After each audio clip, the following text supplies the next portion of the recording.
नमस्ते और आप सभी का स्वागत है।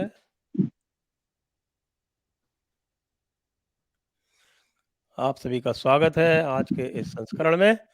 और आज हम बात करने जा रहे हैं कल की, यानी कल जो जुम्मा था या जिसको शुक्रवार के नाम से हम जानते हैं, लेकिन आजकल हम उसे पत्थरवार के रूप में जानने लगे हैं। हमारे साथ हैं RSN Singh ji, colonel RSN Singh ji, जाने माने रक्षा और आंतरिक सुरक्षा विशेषज्ञ। आपका स्वागत है आरएसएन जी, कैसे हैं आप?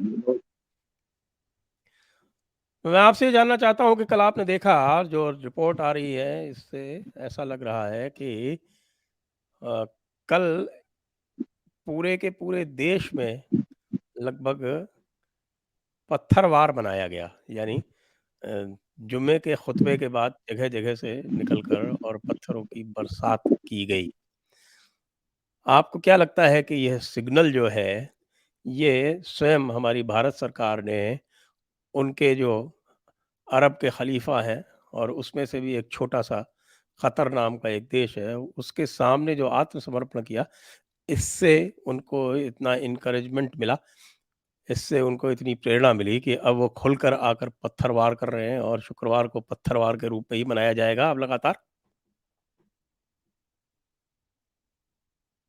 दीक्षित साहब, मुझे बुलाने के लिए बहुत बहुत धन्यवाद। मैं आपका आभारी हूँ।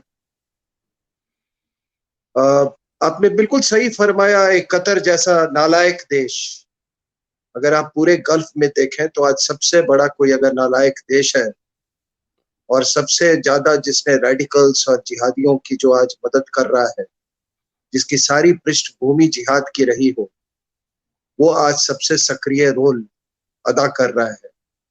और बड़ी हैरत की बात है कि जैसा आनंद रंगनाथन ने अपने ट्वीट में कहा कि हमको तो बेंड करने के लिए बोला और हम तो क्रॉल करने लगे। ये वही देश है जहां से अल जजीरा चलता है, और अल जजीरा की क्या उसकी नेटवर्क है, क्या उसका जिहादियों के साथ, पैन इस्लामिस्ट के साथ साठ गांठ है, ये सबको मालूम है।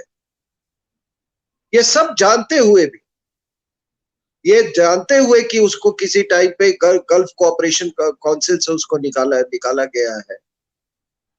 और वो एक मैं तो बहुत इसको क्लोजली मॉनिटर करता हूँ। स्ट्रेटेजिकली वो अमेरिकन का एक वेक्टर है। और उसको जिस तरीके से, चाहे आपको मालूम है कि मिडिल ईस्ट में जो सबसे बड़े बेसिस हैं अमेरिका के, जो प्रेजेंस है बहुत साइजेबल है वहां पे कतर में। तो ये तरह तरह के ये गेम खेलता रहता है, कभी सीरिया के साथ तो कभी ईरान के साथ मिल जाता है, इस तरह के गेम। लेकिन इस बार वो ये गेम उसको एक वेक्टर के तहत भारत के खिलाफ उसको अनलीश किया गया। अब बात आती है साहब की ये साजिश की, तो सबसे पहले आया अभी की पॉपुलर फ्रंट ऑफ इंडिया के फुटप्रिंट्स है, इसमें कोई शक की बात नहीं है। आज सारे जितने हमारे यहाँ जिहादी ऑर्गेनाइजेशन है, इंडियन मुजाहिदीन, जमायत इस्लामी, ये सब सबस्यूम हो गए हैं पॉपुलर फ्रंट ऑफ इंडिया में। और पॉपुलर फ्रंट ऑफ इंडिया का अल कायदा से लिंक्स है। अल कायदा का आपको मालूम है कि साइजेबल प्रेजेंस है कतर में। तो ये पूरा पैन इस्लामिक ये नेटवर्क ये कर रहा है। बीच में ये भी खबर आई, खबर क्या है, इसकी पुष्टि हुई कि चाइनीज जो कुछ जो चाइनीज एंटिटीज हैं वो भी पॉपुलर फ्रंट ऑफ इंडिया को फंडिंग कर रही है। तो ये देखिए, ये कोई इस्लाम मजहब की बात नहीं है। ये एक जिहाद को एक वेक्टर के रूप में इस्तेमाल किया जा रहा है। अब इस समय में मैं ये भी बताना सही समझता हूँ कि ये जो बार बार ये जो एक OIC organization of Islamic countries, जो 57 देशों का समूह है, उसका हवाला दिया जा रहा था। तो ये भी सबको मालूम है कि कुछ साल पहले, सॉरी कुछ ही हफ्ते पहले इस्लामाबाद में OIC फॉरेन मिनिस्टर्स का कॉन्फ्रेंस हुआ था। उस कॉन्फ्रेंस में जो फॉरेन मिनिस्टर थे वांग आई चाइना के, उनको स्पेशल गेस्ट बुलाया गया था। पैलेस्टाइन के बारे में बड़ी चर्चा हुई, कश्मीर के बारे में चर्चा हुई, कंडेमनेशन हुआ, भारत का कंडेमनेशन हुआ, लेकिन there was not a whimper of protest against China. Not a whimper, not a whisper. और उसका कई मतलब जहां पे कि मोहम्मद नाम रखना वर्जित है, जहां पे 5 बार कुरान पर ये नमाज पढ़ना वर्जित है, गवर्नमेंट ऑफिशियल के लिए जो ये है रमजान बैन है, और बाकी आपको तमाम मालूम है कि उसको किस तरह से वहां पे री एजुकेशन सेंटर्स चलाए जा रहे हैं। तो मैं चाइनीज का इस मामले में बहुत बड़ा मैं मतलब उनका प्रशंसक हूं कि उन्होंने अपने देश की हिफाजत के लिए उन्होंने कहा कि ये 1400 साल का ये ड्रामा जो है ये कहीं पे खत्म होना चाहिए, और वो खत्म कर रहे हैं अपनी तरीके से। हम हमने जो लोग क्रिटिसाइज करते हैं दुनिया में, तो हमने किसी देश ने ये ठेका इस्लाम को के बढ़ोतरी में या उसके इजाफे में हमारा मतलब हमने उसका ठेका नहीं ले रखा है, ना चाइनीज ने ठेका ले रखा है, ना किसी मुल्क ने ले रखा है। तो आपने देखा कि चलिए ये तो ओआईसी की बात हो गई, लेकिन हैरत की बात, आप भी अपने प्रोग्राम में किसी मौलाना को बुला ले और उससे पूछें। हम तो तमाम टेलीविजन चैनल्स पे डिबेट्स में जाते हैं और कितने सालों से जा रहे हैं।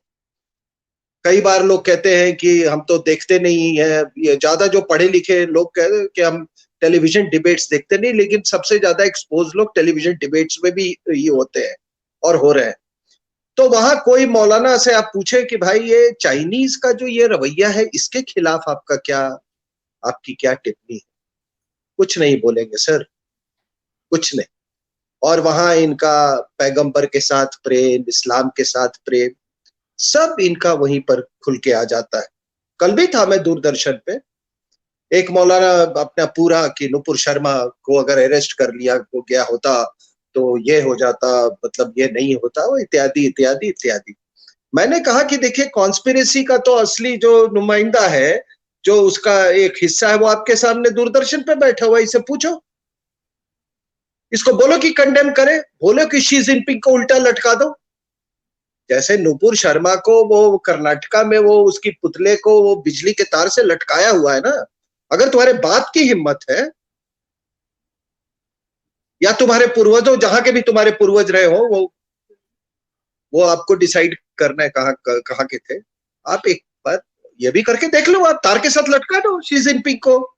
उसने जब बोला दाढ़ी काटो, नमाज नहीं पढ़ोगे, रमजान क्या बकवास है, सब कुछ बोला, तो इससे आप क्या इन्फरेंस निकालते हैं? मैं इससे इन्फरेंस यही निकालता हूं कि इनको इस्लाम से ज्यादा प्रेम नहीं, बल्कि हिंदुओं से ज्यादा नफरत है। और वो नफरत इसलिए है कि हमने तो तलवार की जोर पे हमने सलवार पहन लिया, ये क्यों नहीं पहने, ये कब पहनेंगे, ये कब ये दारुल हर्ब, ये दारुल इस्लाम कब बनेगा, गजवाए हिंद कब सफल होगा, इनको ये पीड़ा है इनको। और साहब देखिए, मैं एक बात बताता हूं कि जो भी मजहब, आपको तो मालूम है भारत में जो इस्लाम आया वो क्रूरता और तलवार के जोर पे आया, और जो मजहब क्रूरता और तलवार पे आती है उसका वो मजहब नहीं, it is a criminal enterprise, it is a criminal enterprise. अगर अल्लाह और मोहम्मद के मोहब्बत और प्यार के वास्ते अगर यहाँ इस्लाम आता तो कभी पाकिस्तान नहीं बनता साहब, उसमें स्पिरिचुअलिज्म होता, तब उसमें स्पिरिचुअलिटी होती, लेकिन ऐसा तो हुआ नहीं। तो इसलिए आप अगर ये सोचते हैं कि कभी रिकंसिलिएशन हो सकता है हिंदू और मुसलमान में, कभी हो नहीं सकता है। और अगर कोई किसी पता नहीं कौन से पीरियड का हवाला देते, मैं भी इतिहास मैं थोड़ा बहुत जानता हूं, मैंने तो कोई ऐसा पीरियड नहीं देखा है कि जबकि कभी हिंदू और मुसलमान में कभी भी कोई ऐसा सामंजस्य रहा हो, प्यार और मोहब्बत रहा हो। न सर हिंदी के टाइम था, न वलीलुल्लाह के टाइम में था, लोग भूल गए क्या? अभी बालाकोट की बात करें, वो सैयद अहमद बरेलवी का, वो भूल गए आप? उसने भी तो महाराजा रंजीत सिंह के खिलाफ जिहाद छेड़ा था बालाकोट से। वो तो बहुत बिल्कुल, बहुत पीछे का, और बिल्कुल। उससे पीछे चल गए। जी बिल्कुल सही कह रहे हैं आप। जी जी जी। और उसके उसके उसके पहले 700 साल तक ये मर्तंड का मंदिर था साहब। और एक सूफी पे कहने पर वो जो बुत शिकंथा ने उसको तोड़ा 14वीं 14th 15th सेंचुरी। तो कब था, कब कब ये मोहब्बत थी, कब प्यार था? ये कौन सी ये बात कर रहे हैं? और आज भी जो हो रहा है इसकी भी पृष्ठभूमि है। या भी ये 295 ए लगाया जा रहा है, इसका इसके इतिहास लोग जानते हैं 295 ए का। ऐसी ही घटना हुई थी, ये 1924-25 की बात है। लाहौर में एक एक एक पब्लिशर थे और विद्वान थे, उनका नाम था महाशय राजपाल। आप तो जानते ही होंगे इसके बारे में। जी हाँ, जी हाँ, जी हाँ, जी हाँ, वो तो तो पता ही है। हाँ, तो जी। महाशय, लेकिन आपके दर्शकों के लिए मैं ये थोड़ा ताजा कर दूं इनको, ताकि वो समझ जाएं कि ये 295 का बैकग्राउंड क्या है और कैसे इतिहास बदलता नहीं है। तो हुआ क्या कि उस समय बहुत सारी किताबें लिखी गई। एक किताब की कृष्णा तुम्हें गीता जलानी होगी। एक 19वीं शताब्दी का महर्षि, मतलब दैट वाज अ, मतलब महर्षि दयानंद का गाली गलौज था वो। सीता माता पर किताब लिखी गई, उसी सिलसिले में किसी ने एक किताब लिखी उस समय, उसका नाम था, पहले उसका किताब का नाम रखा गया था दूध का दूध पानी का पानी, और वो भी हदीस पर बेस्ड था। बाद में उसका नाम बदल के रंगीला रसूल रखा गया था, जो भी था। तो ये तमाम लोग ये लेके किताब लेके कोर्ट में गए। अब कोर्ट में वहां पे जो अंग्रेज जज था, उसने कहा कि नहीं, आप ये जो 153 सेक्शन लेके आए यहाँ पे तो लागू ही नहीं होता है। कहता है कि अगर अगर फैक्ट बताना अगर जुर्म है, तो फिर तो कोई हिस्टोरियन जो है, कोई कोई सच्चा हिस्टोरियन पैदा ही नहीं ले सकता है। तब जब इससे सेटिस्फाइड नहीं हुए वो, तो उन्होंने उसके बाद एक मौलाना मोहम्मद अली थे, गांधी जी के बहुत पक्के पक्के यार थे, गांधी जी के कई यार थे। हाँ। तो मोहम्मद अली जौहर। जी जी जी जी जी, उनके बहुत सारे यार थे और तरह तरह के यार थे उनके। सेकुलर आदमी थे बहुत। हाँ। तो उन्होंने मौलाना मोहम्मद अली ने उसके बाद कहा कि नहीं, अब ये हमको कानून, ये हमको जज का फैसला हमको स्वीकार नहीं है, आप कानून लाइए। तो फिर ये 295 ए लाया गया। अब 295 ए लाया गया तो उसके बाद आपको मालूम है कि उससे भी ये लोग, इनको वो नहीं मिला, इत्मीनान नहीं हुआ इनको।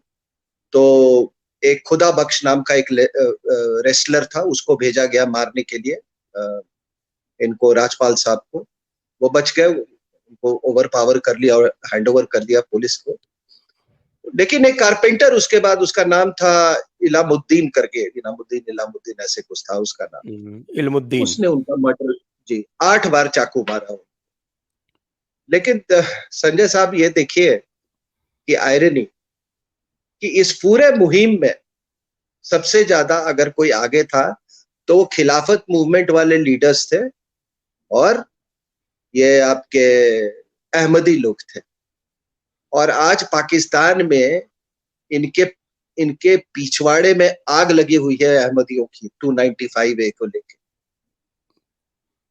ये आगे आगे चलते हैं, पीछे पीछे आग इनको फॉलो करती है। सबसे ज्यादा ब्लास्फेमी के यही शिकार हो रहा है। तो पाप का चक्र ऐसे ही चलता है। तो anyway, this is the history of 295 ए। और हम चाहते हैं कि हमारे जो लोग हैं, आम आदमी को तो मालूम हो चुका है, लेकिन हमारे जो हुक्मरान हैं उनको भी ये मालूम होना चाहिए। अब मैं आता हूं कि ये सबको मालूम है कि ये डिबेट कब हुआ, किस सरकमस्टांसेस में हुआ, रहमानी ने क्या बोला। बाय द वे, मैं रहमानी का आपका पृष्ठभूमि बता देता हूँ। ये जमायत इस्लामी में था, ये एसडीपीआई पीएफआई सबसे इसके ताल्लुकात हैं। ये पता नहीं साल में कितनी बार टर्की जाता है, बहुत बड़ा पैन इस्लामिस्ट है ये, ठीक है ना। उसने जो भी कहा, तो नुपुर कश्यप ने, ये जो अपने सॉरी नूपुर ये जो शर्मा। अपने नुपुर शर्मा ने वो उन्होंने उन्होंने कहा, एक हिस्ट्री का उन्होंने फैक्ट बताया। अब history by itself is very innocent, क्योंकि फैक्ट्स कभी झूठ नहीं बोलते हैं। तो उन्होंने जो भी कहा, लेकिन मैं समझता हूं, मेरा अपना ऐसा मानना है कि अगर नूपुर शर्मा ने कोई ऐसी बात कही, घोड़े के बदले में कुत्ता बोल दिया होता, या मोहतरमा की उम्र में कुछ ऊपर नीचे कर देती, तब माना जा सकता था कि उन्होंने फैक्ट्स के साथ खिलवाड़ किया है और आप उसको ब्लास्फेमी में ला सकते थे, ठीक है। लेकिन वो तो जो, और आपको ये भी मालूम है कि इतिहास जो है वो, जो विक्टर है, जो विजेता होता है, वही इतिहास लिखता है। और ये उस समय ये सब ये हदीसें लिखी गई हैं जब इस्लाम का विजय का रथ, जब इस्लाम का चल रहा था, ठीक है ना। तो ये और भी ज्यादा इसका ये कहता है कि ये तो फैक्ट ही है। और तभी आप ऐसी चीजें लिखते हैं जब आप उस पर गर्व करते हैं। तो जो उनकी उपलब्धियां थी, हिज होलीनेस की जो उपलब्धियां थी, उसको आप उसको नकार रहे हैं, ये तो अपने आप में ब्लास्फेमी है। बिल्कुल। ये पूरी, जी, ये पूरी मुस्लिम समाज, मेरे पूरे मुस्लिम समाज ने हिज होलीनेस की जो इतनी बड़ी बड़ी उपलब्धियां थी, वो सारा पर पानी फेर दिया उन्होंने।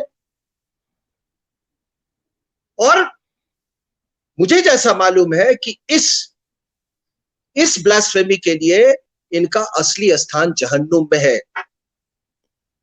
इन्होंने मोहम्मद साहब के व्यक्तित्व के साथ, उनकी उपलब्धियों के साथ इन्होंने खिलवाड़ किया है। इनको कभी अल्लाह माफ नहीं करेगा और न मोहम्मद साहब इनको माफ करेंगे।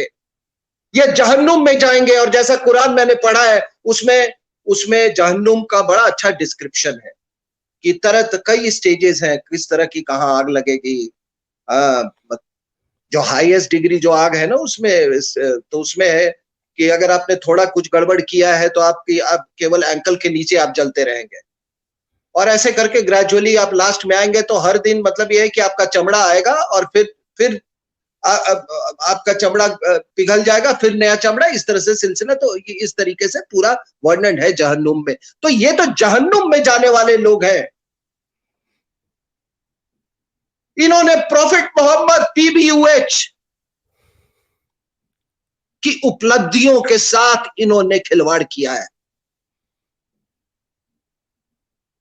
इसको ब्लास्फेमी कहते हैं,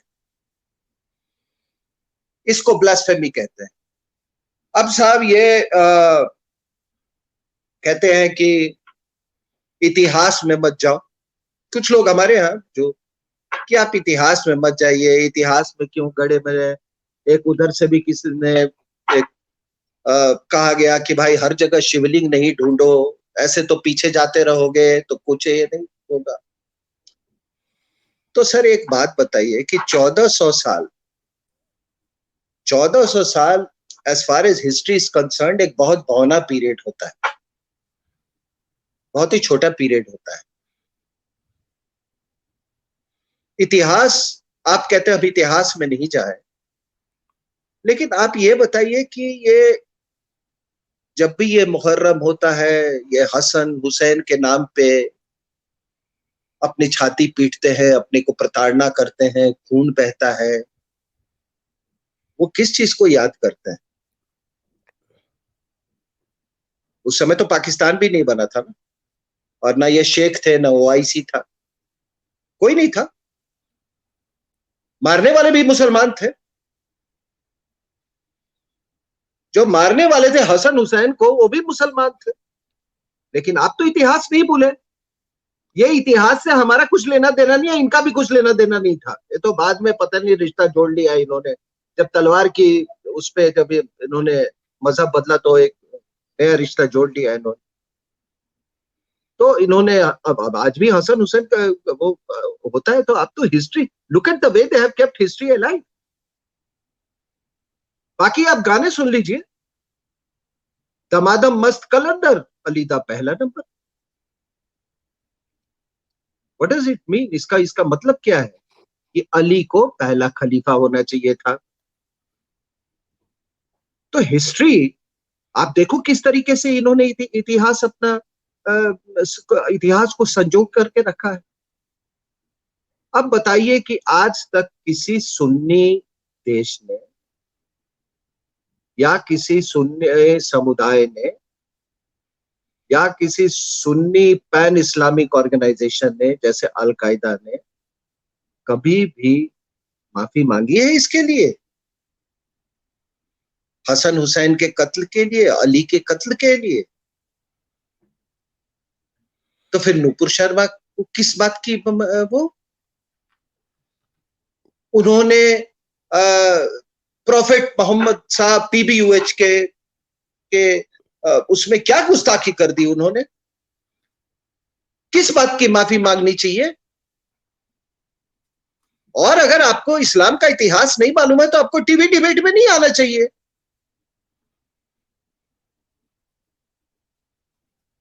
दूसरी बात कि ये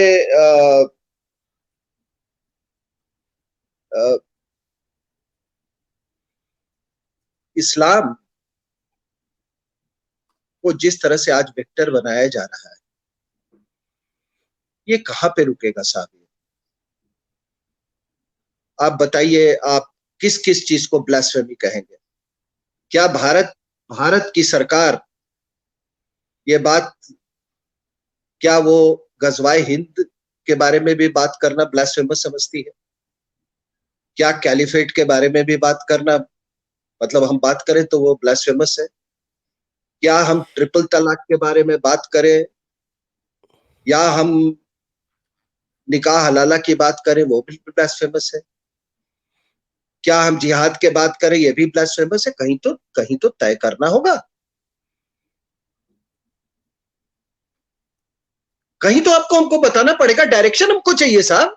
otherwise I don't know what is blasphemy and what is not blasphemy. आप बताइए ना। अगर आप कैलिफेट को नहीं अगर ब्लास्फेमस मानते हैं तो फिर आपको अलकायदा से कोई प्रॉब्लम होना चाहिए ना, ना किसी भी जिहादी तंजीम से आपको समस्या, ना जमायत इस्लामी से होना चाहिए, because all jihadi organizations are pan Islamic organizations. There is nothing called कोई लोकल जिहादी ऑर्गेनाइजेशंस नहीं हो, तो किस किस चीज को आप ये मानते हैं? दूसरी बात कि ये अगर भारत में इसकी चर्चा नहीं होगी तो कहां होगी? गजवाए फ्रांस नहीं है सर, गजवाए जर्मनी नहीं है, गजवाए ब्रिटेन नहीं है, गजवाए हिंद है। और वो क्यों है गजवाए हिंद? 1400 साल पहले कुछ जिहादी घोड़े चले, उनका अपना जो अश्वमेध यज्ञ का एक उनका जो क्रूर रूप जो था वो चला, घोड़ा चलता गया, लोगों ने उसको चुनौती दी, जो जिसने जिसने चुनौती दी वो इतिहास में उनकी पहचान भी मिट गई, उनकी पहचान मिट गई, उनका सब कुछ लूट लिया गया, उनकी औरतों की आबरू लूट गई, उनका सब धन लूट लिया। फारस के जैसा पर्शियन सिविलाइजेशन खत्म हो गया। ये जंगली लोग जब पर्शिया पहुंचे, इन्होंने जिंदगी में पहले कारपेट वारपेट नहीं देखा था सर, और ये जब वो सब झाड़ फानूस देखा तो ये पागल हो गए। ये ऐसे 2-3 दिन तक मतलब पता नहीं कि मतलब बस लूटपाट ही चलता रहा, इतिहास यही कहता है। तो घोड़ा चला, सेंट्रल एशिया में आया, वहां पे आया, और फिर भारत में आया। भारत में आया तो सबने कंटेस्ट किया, पहले तो राजा दाहिर ने किया था, उसके बाद आपको मालूम है 400-500 साल का वक्फा था, फिर इस सब ने इस जिहादी घोड़े को काबू में लाने की कोशिश की, पंजाब में, हिमाचल में, दिल्ली में, ठीक है, पृथ्वीराज चौहान, बाद में शिवाजी, ऐसे लोग सभी ने ये किया। हम बहुत खून बहा, हमारा बहुत लोग मारे गए, लेकिन हमारी संस्कृति बची रह गई, संस्कृति बची रह गई। पृथ्वीराज पैदा हुए, छत्रपति शिवाजी, गुरु गोविंद सिंह महाराज, इन सब ने इस घोड़े को रोक के रखा। और तभी, नहीं तो हम और आप, हम भी किसी गंदे मदरसे के हम प्रोडक्ट होते, आप और हम, अगर ये नहीं होता। उसके बाद अंग्रेज आए, हिंदू मुस्लिम की जो झगड़े, मतलब जो युद्ध चलता था, वो थोड़ा थमा। लेकिन ये जो घोड़ा जो था, ये घोड़ा चल ही रहा था यहाँ पे। और उस घोड़े ने तब तक नहीं, वो उसने पाकिस्तान बनवा के छोड़ा उस घोड़े में। लेकिन पाकिस्तान बनवाने के बाद ये घोड़ा आज यहीं पे है, हिंदुस्तान में है, यहीं पे चल रहा है वो घोड़ा। और आज वक्त आ गया है, मैं देख रहा हूं, मैं समय की उसके, आज छत्रपति शिवाजी महाराज, महाराणा प्रताप, कई लोग तरह तरह के उसमें, उनकी उनकी क्या बोलूं, उनके आशीर्वाद से आज उनका अधूरा काम पूरा कर रहे हैं। ये रुकने वाला नहीं है। सो स्टैंड अप, आई अर्ज द इंडियंस, भारतीयों को, कृपया खड़े होइए एंड बी काउंटेड। ये निर्णायक मोमेंट है भारत में, क्योंकि यहाँ पे एक इस्लामिक कॉन्सेप्ट है, गजवाए हिंद, इसलिए भारत में ही चर्चा होगी इस्लाम के बारे में। अगर गजवाए हिंद की धारा, अगर वो आगे की धारा थी ना सर, कि आपने ब्लॉक कर दिया उस घोड़े को, तो आगे उसमें आप देख लीजिए, अगर नक्शा देख लीजिए दुनिया का, तो आप एक बहुत बड़ा ब्लैक ब्लॉक है साउथ ईस्ट एशिया और इसके बीच में।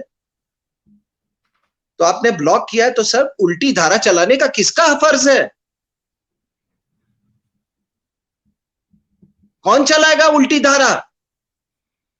कौन इस क्रिमिनल एंटरप्राइज से मुकाबला लेगा?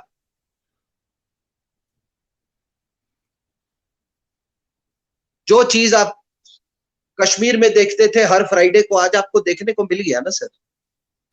और ये गलत चीज लोग बोल रहे हैं कि दंगे हो, कौन सा दंगा सर? कहीं दंगे नहीं हुए हैं, ये तो पुलिस पे पथराव कर रहे थे, ये तो शरेआम गुंडागर्दी थी। और सर आखिरी में मैं ये फिर कहता हूं कि कोई कहता है कि पॉलिटिकल रीजन से ये मस्जिदें तोड़ी गई और ये सब हुआ। देखिए सर, ये ज्ञान बापी मॉस्क के बारे में मैं बात कर रहा हूं। चलो, एक बहुत क्रूर एक मजहब आया, तोड़फोड़ की, लेकिन वहां पे ये नहीं रुके। अगर इनको केवल पॉलिटिकल स्टेटमेंट देना होता तो वो उस शिवलिंग को तोड़ देते सर। लेकिन इन्होंने तोड़ने के बजाय हमको और आपको रोज प्रोवोक करने के लिए उस पर थूकना, उस पर कुल्ली करना, इन्होंने ज्यादा अच्छा समझा। क्या, कौन सी रिकंसिलिएशन की आप बात करते हैं? कौन से रिकंसिलिएशन? तो इसलिए समय आ गया है कि हम लोग इस फ्रॉड को, इसको हम लोग इसको इसको एड्रेस करें। और सरकार से फिर कल मैं एक बात पूछता हूँ, कल क्या होगा सर?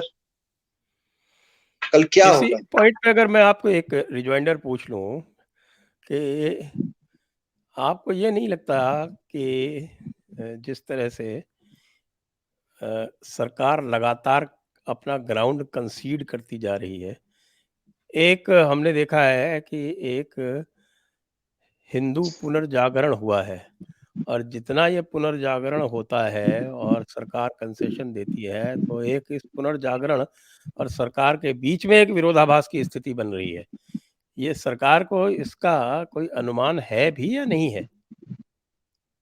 नहीं, सरकार को एक बात समझ लेनी चाहिए कि अगर मान लीजिए अभी यूपी का इलेक्शन हुआ, 280 सीट उनको दिया गया है, तो ये जेवर जेवर एयरपोर्ट बनाने के लिए नहीं दिया है। सड़कें हर सरकार बनाती, सभी दुनिया का कोई ऐसा दोष नहीं है जहाँ सड़कें नहीं बनती, एयरपोर्ट नहीं बनता है, कहीं देरी से बनता है, कहीं पहले से बनता है। सरकार का काम है बिजली, पानी, ये सब सारा सारा कुछ देना। लेकिन मान लीजिए 280 सीट हमने, मतलब मैं एक आम वोटर की बात कर रहा हूँ, वो जेवर एयरपोर्ट के लिए नहीं दिया है, वो एक फैक्टर होगा, वो दूसरी बात है। हमने दिया है एक इनेबलिंग इन्वायरमेंट के लिए, एक ऐसी, जब वातावरण सही हुआ या जब जब इतिहास में जो इन्वायरमेंट जो था वो हमारे अनुकूल रहा, तब तब पुनः निर्माण हुआ काशी विश्वनाथ का 8 बार। पिछले बार अहिल्याबाई होलकर का भी हुआ तो उस समय अनुकूल वातावरण था, हुआ था। मराठास का आपको मालूम है कितना, वो तो आज का अगर पूरा मॉडर्न वाराणसी, शायद बहुत लोग नहीं जानते हैं कि ये जो मॉडर्न वाराणसी आप देखते हैं, जितने घाट वगैरह, वो सब मराठास का बनाया हुआ है। तो हम तो आपसे यही उम्मीद करते हैं, हम उसी वातावरण के इंतजार में हम थे और आपको इसी के लिए वोट दिया है। अगर अगर आप वो हमारे हम ये नहीं कह रहे कि यहाँ पे कोई हिंसा होगा, लेकिन डिबेट होगी साहब, जम के डिबेट होगी। और आपके रहते हुए अगर हिंदुस्तान में अगर इतिहास पढ़ना और बोलना अगर ब्लास्फेमी है तो माफ कीजिएगा, माफ कीजिएगा। अरे ठीक है साहब, तेल, जीडीपी, हम हैं तो जीडीपी है ना, जीडीपी से हम नहीं है। हम लोगों ने जब आर्मी ज्वाइन किया था तो हमारी तनख्वाह पता नहीं 1100 रुपए थी कि 1200 रुपए थी। सरकार यहाँ पर जीडीपी बढ़ा, सरकार के पास पैसा आया, तनख्वाहें बढ़ी। लेकिन हम तो वही थे, आज भी वही है, आप भी वही थे, आज भी वही है। तो ये जीडीपी, तेल आएगा। एक बात बताइए, I was just going through this thing, ये चाइना के खिलाफ क्यों नहीं बोलते? हम 42 कंट्रीज से हम ऑयल लेते हैं सर, ये crude. China China takes from 49 countries और समथिंग, ठीक है। 2007 में हम 22 कंट्री से लेते थे, now it has increase to 42 country. जितना लेते हैं वो 60% आता है इसके गल्फ से। इट इज इस अ कतर बायर्स मार्केट इस सर। इस कतर से तो 2% भी नहीं आता। हाँ, 2% भी नहीं आता। It is a buyers market. अच्छा, एक बात और कतर की मैंने, और आपको बताऊं कि जो भारत का जो एंगेजमेंट है अरब वर्ल्ड में, वो कतर के जो विरोधी हैं, और जिसमें सऊदी अरब है, अमीरात है, और उनका लिंकअप है इसराइल से, और वो जो पूरी एक्सिस है जो कतर का विरोधी है, कतर का जो एक्सिस है इस्लाम में, वो पाकिस्तान से है और तुर्की से है। ये बात हमें और आपको पता है, ये उन लोगों को पता नहीं थी जिन्होंने कतर के सामने आत्मसमर्पण कर दिया। नहीं, आपको याद होगा कि इन्होंने बड़ी कोशिश की एक ओआईसी का एक अलग पावर सेंटर बनाने की, तुर्की, कतर एंड पाकिस्तान। आपको याद होगा ना, मलेशिया जी, जी, एंड हाँ जी, हाँ, मलेशिया में। मलेशिया भी साथ हाँ मिलाए थे हाँ इसमें बीच में। हाँ हाँ, इनको साथ, वो फेल हो गया। सऊदी अरेबिया ने इनको इनकी ऐसी की तैसी कर दी लेके। तो ये तो कतर की औकात है। दूसरी बात है कि भाई मैंने कहा कि आप चाइना को देख लो। आज मैं देख रहा था फिगर्स कि एक्सेप्ट फॉर यूएई, पिछले साल इन्होंने सऊदी अरेबिया से -30, बाकी देश से, मतलब जितने आपके गल्फ जीसीसी के देश हैं, सब से उन्होंने किसी से 30%, किसी से 25% घटाया ऑयल का। और 8% ऑयल आज वो अंगोला से ले रहे हैं sir. 780% rise from Norway, 20%, 18 to 20% rise from US. वो तो नहीं वो कर रहे हैं। दूसरा चीज है ये रेमिटेंसेस का। सर आपको भी मालूम है कि आज वहां से अगर हिंदुस्तानी निकल जाए ना तो क्या होगा। और आप भी सरकार में रह चुके हैं, आप जानते हैं कि कोई भी एम्प्लॉयमेंट जो है ना, कोई फेवर करके नहीं देता, और किस तरह से एम्प्लॉयमेंट के का जो इम्पेरेटिव्स और रिक्वायरमेंट वर्कआउट होते हैं, वो होता है कितने डॉक्टर्स चाहिए आपको, कितने आपको प्लम्बर चाहिए, कितने इलेक्ट्रिशियन चाहिए, मंगा लो दुनिया से। दुबई का जो चीफ था, मतलब उसका स्टेटमेंट मुझे मालूम है, कहते हैं यार कि मैं तो, कहता है ये तो पाकिस्तानी जो है ये तो बॉर्न क्रिमिनल्स है, ना काम करके देते हैं और ना ही ये लॉ अबाइडिंग सिटीजन है। पाकिस्तानी के बारे में दुबई के चीफ का है, आप हमारे लोगों को इसलिए एम्प्लॉय करते हो कि हमारे में कुछ संस्कार है, आप कर लो, किसको धमकी दे रहे हो, कर लो। मतलब कि हम हम 2 दिन के उसके अपने सुख के लिए हम अपनी पूरी संस्कृति की ऐसी की तैसी कर दे। हमको नहीं चाहिए ऐसा डेवलपमेंट, और ना हमको चाहिए ऐसा तेल। और आपके सुनने वालों से मेरा एक अनुरोध है, मैं एक बहुत छोटा व्यक्ति हूं, बहुत बहुत छोटा, लेकिन मेरी इतनी ही आपसे गुजारिश है लोगों से कि कृपया ये ऑयल पे जो डिपेंडेंसी है, आप उसको अब हटा तो नहीं सकते हैं, लेकिन मिनिमाइज कीजिए उसको, मिनिमाइज कीजिए, इनको घुटने टेक दीजिए इसको। अगर आपका खर्चा 10 लीटर का है तो उसको ले आइएगा, 8 भी ले आइएगा, उससे भी बहुत फर्क पड़ेगा। फिर एक ये मुहिम चलेगी, और जितने हमारे पढ़े लिखे लोग हैं, जितने बच्चे हैं, जितने जो इतना, we have got such a big technological pool, alternate sources पे बहुत काम हो रहा है, लेकिन उस पर और तेजी लाने की आवश्यकता है। ये क्रिमिनल एंटरप्राइज जो 1400 साल से जिन्होंने, अरे तेल है तो शेख है, जिस दिन तेल खत्म होगा शेखी भी चली जाएगी सर। फिर ये ऊंट पे चढ़ के फिर ये खजूर फिर तोड़ना शुरू शुरू शुरू कर देंगे। सो दिस इज माई, अगर आप कोई पेट्रियट जो हमारे इंडियंस है, I request them please think over it, minimize your consumption of oil, look for alternate sources of energy. Necessity is the mother of invention. ये लोगों पे चली चाहिए। अगर अगर मोदी साहब के कहने पे अगर इतने लोगों ने गैस सब्सिडी छोड़ दिया है, तो क्या ये छोटा सा सैक्रिफाइस नहीं कर सकते लोग? और आजकल तो संजय साहब, आजकल तो टेक्नोलॉजी बहुत कुछ परमिट करता है। आप देखिए, आप कहीं और बैठे हुए, मैं कहीं और बैठा रहा हूं, हम दोनों प्रोग्राम कर रहे हैं। मैं आपके पास नहीं गया, आज से 10 साल पहले मेरे को आपके यहाँ आना होता। So this is my request to people.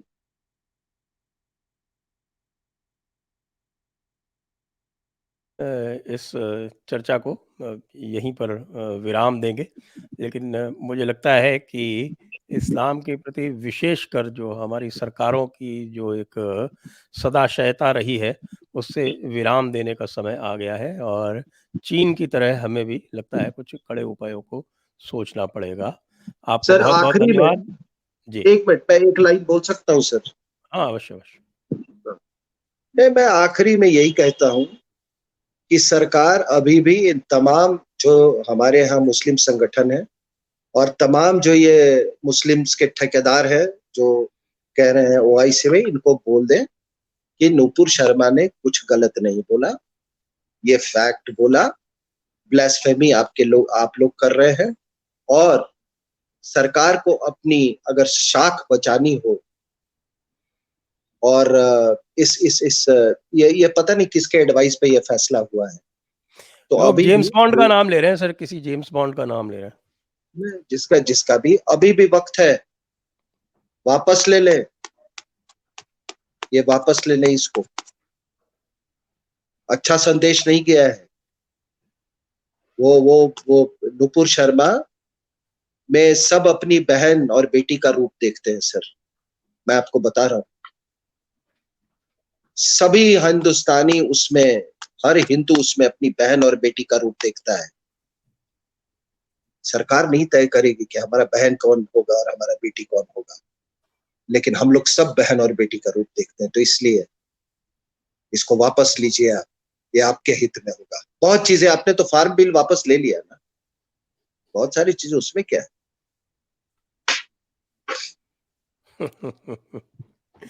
आपका बहुत-बहुत धन्यवाद आरएस सिंह जी इस बहुत ही सुंदर चर्चा के लिए। जय हिंद, वंदे मातरम।